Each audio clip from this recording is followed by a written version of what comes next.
과도한 의료비로 인한 파산을 막기 위해 우리가 가입한 실비보험에서는 연간 고객이 내야 할 자기부담금이 200만 원이 넘어간다면 전부 돌려줍니다. 실제로 내가 부담해야 하는 병원비는 1000만 원이 아니라 200만 원이고, 그러므로 총 4,800만 원을 돌려받게 되는 겁니다. 보험 전문가 정진욱 팀장입니다.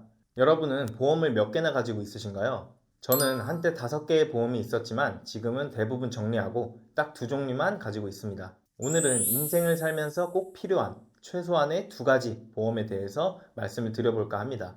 주변을 둘러보면 보험을 잘못 가입해서 피해봤다, 보험금 지급이 거절됐더라 하는 이야기는 많이 들어봤어도 이 보험 덕에 정말 큰 도움을 받았다, 없었으면 큰일 날 뻔했다 하시는 경우는 별로 없었을 겁니다. 예상외로 정말 많은 분들이 비효율적인 보험 가입을 하고 계시기 때문인데요. 보험은 어려우니까 복잡하니까 그냥 막연하게 친구의 지인, 부모님의 지인, 혹은 친척에게 보험은 이것도 필요하고 저것도 필요하고 이런 말만 듣고 지인의 얼굴만 보고 신뢰하기 때문에 가입을 하시게 되는데, 그러다 보면 어느새 내 보험료는 30만원, 50만원, 100만원을 넘어가고 또 해지하자니 지금까지 낸 게 아까워서 이렇게 돈 낭비, 시간 낭비를 하게 되고, 비갱신형으로도 충분히 가능한데 전부 갱신형으로 가입을 해서 평생 보험료만 납부하게 되는 악순환이 반복되며 보험 자체에 불신이 생길 수도 있고, 막상 보험금 청구를 해보면 암보험인 줄 알고 가입을 했는데 종신보험이었다거나 나도 모르게 고지의무를 위반했다거나 이런저런 이유로 제대로 보장을 받지 못하는 상황이 반복될 수도 있습니다. 이렇게 되면 보험사에 계속 보험료만 내면서 돈은 돈대로, 시간은 시간대로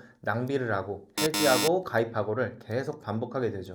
정작 중요한 건 확실히 준비를 못할 거고요. 이미 생겨버린 질병으로 인해 비싼 유병자 보험을 가입해야 하는 상황이 생길 수도 있습니다. 이런 일을 겪는 분들이 아직까지도 너무나 많다 보니 앞으로 이 영상을 보시는 분들은 더 이상 보험 때문에 손해보거나 계속 보험료만 내고 보장은 하나도 못 받는 상황을 겪지 않으셨으면 하는 마음에서 이 영상을 찍게 되었습니다. 처음부터 손댈 일이 없는 보험으로 준비하시는 게 중요한데, 왜 보험은 2가지만 있어도 충분하다고 말씀드리는지 하나하나 짚어드릴 거고요. 보험 가입을 실패하는 가장 큰 요인은 보험을 가입하면 마치 내가 극소수에 해당이 돼서 이 특약 저 특약 모든 보험금을 다 받을 거라 착각하고 가입을 하다 보니까 지출에 대한 부담이 커지게 되는 건데요. 하지만 보험으로 큰 득을 보는 분들은 정말 보기 드뭅니다. 보험은 핵심적이고 필수적인 것들만 잘 준비를 하시면 되고, 자잘한 것들은 실비로 대부분 처리가 가능하니 소중한 내 돈을 현명하게 사용하자라는 게 오늘의 주된 내용입니다.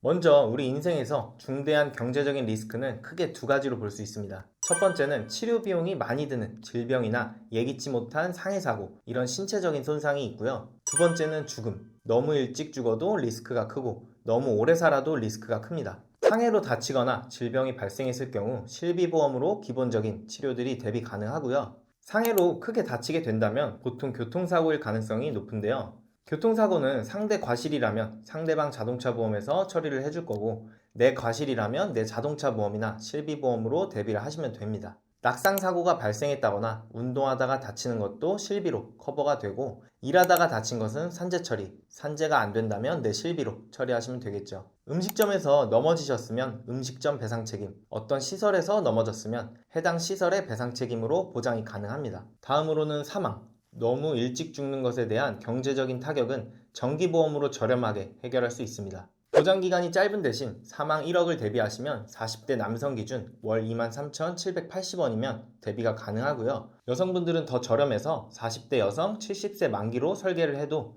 월 24,750원으로 가입을 할 수 있습니다. 사망자금이 필요한 건 어린 자녀들을 위해 필요한 거지, 자녀들의 나이가 20살, 30살 성인이 되면 스스로 자립을 할 수 있습니다. 그러니까 괜히 종신보험으로 가입하시게 되면 40세 남성 상해급수 1급 가입금액 1억 기준 저렴하게 가입하셔도 16만원이고 많게는 28만원대까지 금액을 매달 납입하셔야 하는 겁니다. 그러니까 정해진 기간 동안, 자녀의 성장 기간 동안만 사망보험금이 필요한 거니까 정기보험으로 2만원대 정도로 저렴하게 가입을 해 놓으시면 되겠습니다. 또 너무 오래 산다고 했을 때 노후자금이 부족할 수도 있는데, 이 부분을 보험으로 커버하는 것은 리스크가 있습니다. 보험이 아니더라도 나라에서 관리하는 국민연금이나 퇴직연금, 개인연금이나 주식펀드, ETF 같은 노후를 대비할 수 있는 길은 얼마든지 있습니다. 이 내용을 바탕으로 결론을 내보면 결과적으로 병원비나 생활자금을 준비해야 한다는 건데, 이런 부분을 충분히 보완할 수 있는 꼭 필요한 보험 두 가지를 말씀드려 볼 텐데요. 먼저 첫 번째 필수 보험부터 말씀드리도록 하겠습니다. 오늘 말씀드릴 우선순위 첫 번째는 실비보험입니다. 실비보험을 우선순위 첫 번째로 말씀드린 이유는 살면서 가장 청구를 많이 할 확률이 높다는 점이 있습니다.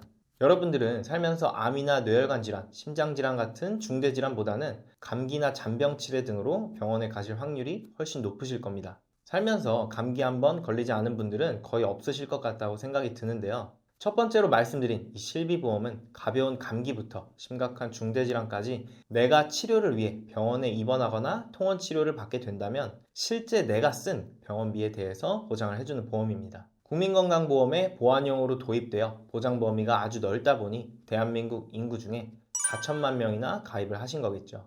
보장 범위가 정말 넓지만 보험료도 저렴하고 또 진료비 영수증, 진료비 세부 내역서 등 병원에서 쉽게 발급받을 수 있는 서류들로 아주 쉽게 청구가 가능합니다. 하지만 보장 범위가 정말 넓고 청구도 간단하다 보니 보험사들은 손해율이 계속 높아진다고 합니다. 그래서 이 실비보험은 가입 시기에 따라 보장 범위가 점점 줄어들게 되었는데요. 가입 시점에 따라 세대가 나눠지게 되었습니다. 만약 내가 2009년 8월 이전에 가입한 1세대라면 100%의 보장을 받게 되고 2017년 4월 이전에 가입한 2세대라면 90%, 2021년 7월 이전에 가입한 3세대라면 급여 90%, 비급여 80%를 보장받고요. 현재 판매되고 있는 4세대의 경우 급여 80%, 비급여 70%를 보장합니다. 여러분이 보통 병원에서 진료를 받으시고 진료비 영수증을 받게 되시는데 영수증 안에는 건강보험공단에서 내주는 급여 항목, 내가 내야 하는 급여 항목, 그리고 비급여 항목 이렇게 분류가 되어 있습니다. 4대 보험에 가입이 되어 있으신 분들은 국민건강보험공단에서 지급하는 급여 항목을 제외한 나머지 급여 항목과 비급여 항목에 대한 비용만 지출하시게 될 겁니다. 실비보험은 이때 나머지 급여 항목과 비급여 항목에 대해서 각각 세대별로 나눠져 있는 자기부담금을 제외한 금액을 보상해주게 됩니다. 그렇다면 한번 예를 들어 내가 병원비를 2천만 원 쓰게 되었다고 가정해 보겠습니다. 그 중에 급여 항목에서 500만 원, 비급여 항목에서 1,500만 원의 병원비가 쓰였다고 보면 1세대 가입자의 경우에 급여와 비급여 모두 100%니까 사용한 2천만 원을 전부 돌려받게 되겠죠. 하지만 4세대 가입자분들의 경우는 급여 항목의 80%인 400만 원, 비급여 항목의 70%인 1,050만 원만 돌려받게 되는 겁니다. 그러면 총 병원비로 지출한 2천만 원 중 1,450만 원만 돌려받게 되는 거죠. 이렇게 세대별로 보장 금액의 차이가 발생을 하게 되는 겁니다. 그리고 실비보험이 보장되는 한도들도 한번 살펴보겠습니다. 보장 한도는 급여 질병 5천만 원, 비급여 질병 5천만 원 합산해서 1억이고요. 상해도 상해급여 5천만 원, 비급여 5천만 원이라 상해도 한도가 1억입니다. 한도를 다 쓰셨다고 해도 매년 초기화가 되기 때문에 한도를 걱정 안 하셔도 되는 거죠. 그런데 저에게 문의를 주신 고객님 중에 이런 분이 있으셨는데요. 내가 3세대 실비 가입자인데 병원비가 5천만 원이 나왔습니다. 그 중에 급여가 1천만 원, 비급여가 4천만 원이 나와서 총 병원비가 5천만 원이 나왔습니다. 그러면 3세대 실비 가입자 기준으로 급여에서 100만 원, 비급여에서 800만 원, 총 900만 원을 자기부담금으로 내야 하는 건가요? 본 광고는 광고 심의 기준을 준수하였으며 유효기간은 심의일로부터 1년입니다. 이렇게 많은 분들이 실비보험의 세대별 자기부담금 비율만 알고 계시기에 문의 주신 고객님께 실비보험의 연간 자기부담금 한도라는 것을 안내해 드렸는데요. 많은 고객님들께서 이 부분을 잘 모르고 있으셔서 놓치고 있으신 것 같았습니다. 실비보험은 연간 자기부담금 한도를 200만 원으로 설정해 두었습니다. 내가 낸 치료비 5천만 원 중 900만 원을 자기부담금으로 내는 것이 아니라 연간 200만 원 한도를 초과한 금액은 다 돌려받게 되는 것이고요. 이 한도액을 제외한 4,800만 원을 돌려받게 되는 겁니다. 이렇게 실비보험은 유용한 혜택들이 너무 많기 때문에 제가 추천을 드리는 보험 1순위로 선택을 할 수밖에 없는 것 같습니다. 하지만 1세대, 2세대 실비를 가입하신 고객님들 중에 오랫동안 유지를 잘 해왔으나 병원을 잘 가지 않아서 보험금 청구도 잘 안 했는데 나이가 들다 보니 보험료가 너무 올라서 부담이 된다. 4세대로 전환을 고민 중이다. 이렇게 말씀하시는 분들도 정말 많았습니다. 그래서 4세대 실비보험의 연간 자기부담금 한도도 한번 살펴보도록 하겠습니다. 4세대 실비 같은 경우에는 급여 부분은 연간 자기부담금 한도가 적용이 되지만 비급여는 적용이 되질 않고 있습니다. 앞서 말씀드렸던 사례와 같이 비급여 치료비가 4천만 원 정도 나오신 고객님께서는 치료비에 대한 부담이 굉장히 클 수 있을 것 같습니다. 그렇기 때문에 전환을 하시기 전에 다시 한번 신중하게 고려를 해보셔야 할 것 같은데요. 그리고 새로 출시를 목표로 하고 있는 새로 날 5세대 실비보험은 4세대와는 또 다른 차이가 있습니다. 중증 비급여 환자에게만 상급 종합병원이나 종합병원 입원 시에 연간 자기부담금 한도를 500만 원으로 책정한 것으로 발표가 되었습니다. 중증 비급여 보장을 강화하여 중증 환자들에게 해당 질환을 치료하는데 들어가는 의료비의 부담을 덜어주지만 비중증 비급여, 즉 중증이 아닌 비중증 비급여 치료비는 과다 보상으로 인해 보험료 상승을 일으키는 주 원인으로 지목이 되어 보장 한도 및 보장 범위 축소, 자기부담금 상향 등 보장이 축소가 될 것으로 발표가 되었습니다. 이렇듯 앞으로 실비보험이 중증 질환자, 즉 중대질병으로 치료비가 부담이 되는 사람들에게는 보장을 확대해 갈 것으로 보여지긴 합니다만 치료를 받는 동안 일을 못하게 되고 그로 인해서 오게 되는 소득 상실에 대한 위험은 어떻게 대비를 해야 할까 고민들을 정말 많이 하시게 되는데요. 그래서 이러한 위험에 대한 부분들은 3대 진단비 보험으로 보완을 해주셔야 합니다. 3대 진단비 보험은 암, 뇌, 심장 같은 중대한 질병에 대해서 진단금을 보장받기 위한 보험인데요. 이게 정말 중요한 이유는 위 자료와 같이 암과 심장, 뇌혈관 질환이 우리나라 국민의 사망률 최상위에 속하기 때문입니다. 이러한 중대 질병들은 단순히 진단을 받고 끝나는 것이 아니라 좋은 치료도 받아야 하고 내가 한 집안의 가장이고 어린 자녀가 있다면 혹시나 일을 못하게 될 경우 소득 상실의 위험에 빠지게 될 겁니다. 그리고 요즘같이 암 환자의 상대 생존율이 높아진 시대에는 암이 발병할 경우 가장 걱정되는 것은 죽음이 아닌 치료비 부담이 1순위이고 이러한 부분을 가장 잘 대비할 수 있는 건 암 진단비입니다. 암 진단비는 크게 일반암과 고해감, 소해감, 유사암 이렇게 네 가지로 분류할 수 있습니다.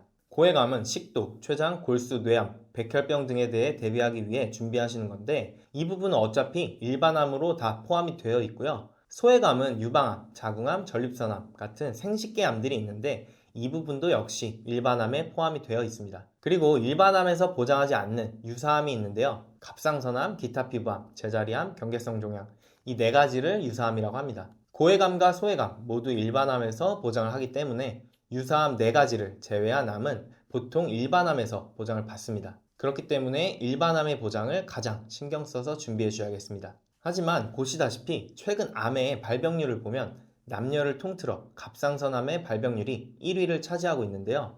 예전에는 이 갑상선암이 포함되어 있는 유사암도 일반암과 동일한 진단금을 받을 수 있도록 설정이 가능했지만 최근에는 발병률이 워낙 높아지다 보니 이 유사암 진단금을 일반암 진단금의 20%만 설정하도록 구성이 바뀌게 되었습니다. 그렇기 때문에 유사암 부분은 최대치로 설정을 해주시는 걸 추천을 드리겠습니다. 암진단비 가입 시 한 가지 주의하실 점은 간혹 이 유사암 4가지 이외에 대장점막 내암, 비침습 방광암 등 몇 개를 더 유사암에 포함시켜서 일반암 진단금의 20%만 지급을 하는 회사들이 존재하는데요. 또한 소해감도 일반암과 동일하게 지급하는 게 아니라 10%, 20% 수준으로 차등 지급하는 회사들이 존재합니다. 그러니까 그런 보험사들보다는 소해감, 고해감도 전부 일반암과 동일하게 100% 지급하는 회사를 고르시는 걸 추천드리겠습니다. 암 진단비 외에 암 관련으로 추천드리는 특약은 비급여 암 주요 치료비 특약인데요.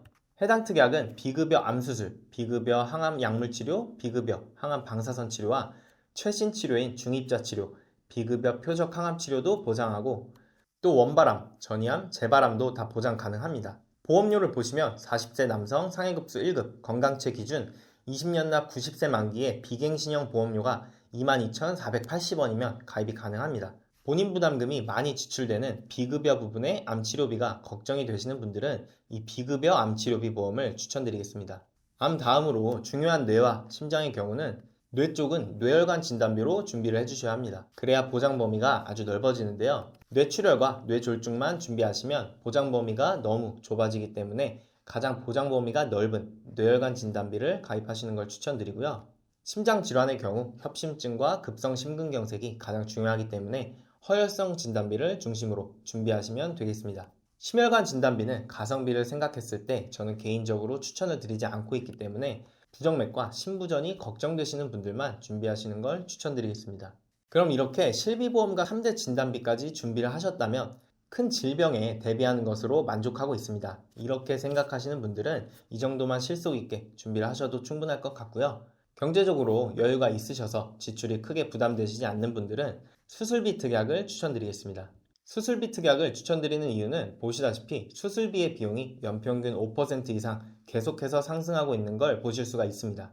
2018년도에 3,214만 원이었던 심장수술비가 2022년도에 3,497만 원까지 상승을 했고 2018년도에는 1,713만 원으로 가능했던 뇌 기저부 수술도 2022년에는 1,941만 원으로 수술비가 매년 상승한 걸 보실 수가 있습니다. 매년 계속해서 수술비가 상승을 하는데 이렇게 되면 현재 판매하고 있는 4세대 실비보험에서 급여자 부담 20%, 비급여자 부담 30%만 보장해주게 되니 실비보험만으로 커버하기에 부담스럽게 느껴지실 수가 있습니다. 하지만 이때 수술비 보험이 있다면 실비보험의 본인 부담금 부분을 어느 정도 커버할 수가 있습니다. 실비보험, 3대 진단비보험, 수술비 특약 이 정도의 구성으로 보험을 가입하셨다면 노후까지 든든한 대비가 어느 정도 가능합니다. 여기서 추가적으로 자료를 하나 준비해 봤는데요. 연령별 실비보험, 보험 가입률을 한번 보도록 하겠습니다. 50세 전까지 80%로 유지되던 가입률이 60대부터 66%로 떨어지더니 70대에는 26.5%, 80세 이상에서는 1%의 가입률로 가입하신 분들이 현저하게 줄어드는데요. 갱신이 이루어질 때마다 보험료가 너무 부담이 되셔서 계약 전환을 통해 새로운 실비로 바꾸셨지만 그마저도 너무 부담돼서 유지를 못하시는 거죠. 사실상 실비보험 하나만으로 80세, 90세, 100세까지 유지하는 건 현실적으로 굉장히 어려워 보입니다.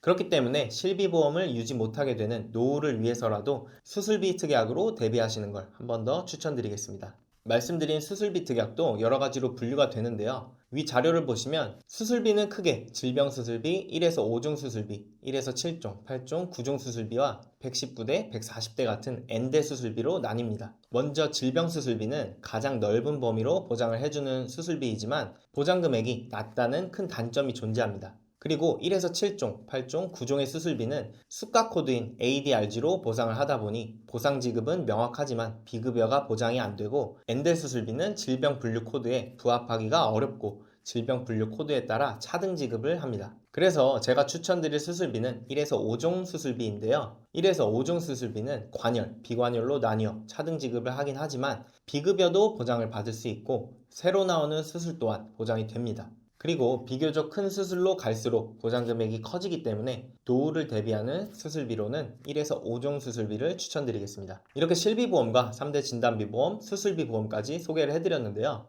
오늘 이렇게 어떤 보험이 필요한지 대충 파악하셨다고 하더라도 막상 보험을 가입할 때 가성비 있게 좀 더 저렴하게 가입할 수 있는 몇 가지 팁도 알려드릴 생각인데요. 이 부분도 정말 중요하니까 꼭 기억해 두셨다 보험 가입을 알아보실 때 잘 적용해서 가입하시길 바랍니다. 남들보다 좀 더 저렴하게 가성비 있게 가입하는 방법을 알려드리도록 하겠습니다. 먼저 첫 번째 팁은 갱신형이 아닌 비갱신형 보험으로 가입을 하셔야 한다는 겁니다. 먼저 차트를 한번 보시면 36세 남성 사무직 1급 기준 갱신형으로 가입한 보험입니다. 월 보험료 42,805원이 10년 뒤 갱신되면 96,131원, 20년 뒤 56세 때 갱신이 되면 227,807원, 30년 뒤인 66세 때는 48만 6,634원, 76세 때는 83만 574원, 86세에는 134만 7,542원. 이렇게 일정 주기마다 갱신이 되면서 보험료가 상승한다는 게 큰 문제입니다.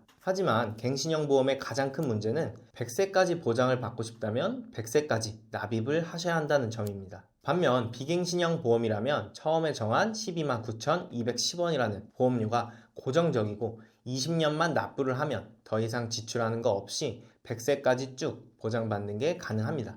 처음엔 보험료가 상대적으로 비싸더라도 결과적으로 길게 봤을 때 금액적인 부분은 비갱신형이 훨씬 유리합니다. 우리가 총 납입하는 보험료가 어마어마하게 차이가 날 수 있는 거죠. 훨씬 더 저렴한 금액으로 갱신형과 동일한 보장을 받는다면 뭐 더 이상 말씀을 드리지 않아도 현명한 선택을 하실 거라고 생각합니다. 다음 두 번째 팁은 납입 면제 특약이 포함되어 있는지 확인하는 건데요. 암, 뇌, 심장 같은 중대 질병에 걸리게 되었을 때 나중에 낼 모든 보험료를 면제해주는 기능입니다. 예를 들어서 보험을 가입하고 10년 뒤에 암에 걸렸다고 가정해 보겠습니다. 그럼 그때부터 앞으로 내야 할 모든 보험료가 면제되고 암 진단비는 진단비대로 받으시고 그 외에 남아있는 특약들은 살아있기 때문에 보험료는 안 내면서 다른 보장들은 보장받으실 수 있는 거죠. 그러니 납입 면제 기능은 꼭 추가하시길 바랍니다. 다음 세 번째 팁은 납입 기간을 짧게 설정해라인데요. 납입 기간을 줄이게 되면 당장 내가 내는 월보험료는 올라갈 수밖에 없습니다. 그러다 보니 월보험료 부담을 줄이고자 25년 납, 30년 납 이런 식으로 납입 기간을 늘리고는 합니다.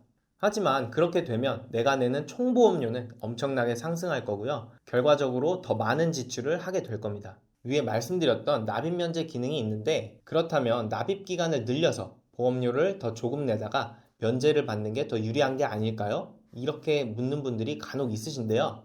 그렇지만 확률적으로 보면 암에 걸리시는 분들이 많을까요? 아니면 안 걸리시는 분들이 많을까요? 이런 불확실한 확률보다는 처음부터 총보험료를 줄이시는 걸 추천드립니다. 다음 네 번째 팁은 표준형이 아닌 무해지형 보험으로 가입을 하시라는 건데요. 보통은 해약 환급금 50% 지급형이라고 얘기를 하는데 간단하게 얘기해서 납입 기간 중 해지를 했을 때 환급금이 나오는 보험은 보험료에 적립금이 포함되어 있다 보니 비쌀 수밖에 없고 납입 기간 중 해지를 했을 때 환급금이 없는 보험은 보험료가 더 저렴합니다. 중요한 점은 만기 시점이 되면 어차피 해지 환급금은 0원으로 동일한데요. 무해지형으로 가입을 했냐, 기본형으로 가입을 했냐, 이 작은 차이로 인해서 총 보험료가 1,000만 원 이상 차이가 날 수도 있는 겁니다. 이러한 팁들을 모르고 가입한다면 남들보다 비싸게 가입을 하실 수밖에 없을 겁니다. 그러니 내가 가입한 보험이 무해지형인지 꼭 확인을 해주셔야 합니다. 다음 다섯 번째 팁은 10년 이내에 입원, 수술, 중대질병 등이 없다면 10년 건강고지 할인형을 가입해라 입니다. 13만 3,201원으로 가입할 수 있는 보험을 10년 이내 아무 병력 없이 건강하신 분이라면 84,690원으로 가입을 하실 수가 있습니다. 남들보다 30%가량 저렴하게 가입을 할 수가 있는 거죠. 병력 때문에 10년 건강채로 가입을 못 하셨어도 매년 할인을 통해서 보험료를 저렴하게 할 수 있으니까 이 부분을 참고해서 남들보다 가성비가 뛰어난 보험을 가입하시길 바랍니다. 한 달에 보험료만 30만원, 50만원, 100만원 이렇게 나가시는 분들은 이 내용과 맞지 않을 경우 조금 리모델링이 필요하다 생각해 보시고 보장 분석을 한번 받아보시는 것도 좋습니다. 실속 있게 잘 가입되어 있는 보험이라면 절대 보험료가 그렇게 많이는 나올 수 없을 겁니다. 결혼을 하지도 않고 자녀도 없는데 종신보험을 가입했다. 또는 잘못된 정보들로 인해서 CI보험, 변액보험, 유니버셜 보험 등을 가입해서 돈 낭비하시는 일은 없으셨으면 좋겠습니다. 보험은 저축이나 재테크가 아니기 때문에 과하게 지출하실 필요가 전혀 없습니다. 실속 있게 보험을 가입하시고 남는 돈으로 부동산, 주식, 펀드 등 재테크를 해보시는 걸 추천드리고요. 앞서 설명드린 보험들 외에 자잘하게 보장받는 특정 수술비, 골절 진단비, 화상 진단비 이런 부분도 실비에서 기본적인 치료를 다 받으실 수 있으니까 과하게 지출하실 필요가 없고요. 내가 가입한 모든 보험의 보험금을 받을 것처럼 생각하셔서 가입을 하시게 되면 너무 낭비가 심해질 수 있으니 그 부분도 다시 한번 생각해 보시길 바랍니다. 보험을 잘 아는 저 같은 보험 전문가일수록 보험에 대한 지출이 적습니다. 반면에 보험을 잘 모르는 사람일수록 불필요한 지출이 상당히 컸습니다. 저희가 상담하는 대부분의 고객님들은 평범한 직장인 분들이 많고요. 우리의 삶에 있어서 지출 요인은 보험 외에도 정말 많죠. 그러니까 보험은 저축, 재테크가 아니라 불확실한 위험에 대비하기 위한 최소한의 안전장치이다. 이 내용을 잊지 않으셨으면 좋겠습니다. 보험은 휴대폰 요금처럼 지출로 계산을 하셔야 되고 그렇기 때문에 과하게 준비하실 이유가 없다는 말씀을 드리고요. 전반적인 관리가 필요하다고 생각되시는 분들은 댓글창 상담 신청 링크 걸어놨으니까 언제든 연락 주시길 바랍니다. 오늘 내용 도움되셨다면 구독과 좋아요, 알림 설정, 공유 부탁드리고요. 다음에도 유익한 내용으로 찾아뵙겠습니다. 본 광고는 광고 심의 기준을 준수하였으며 유효기간은 시민로부터 1년입니다.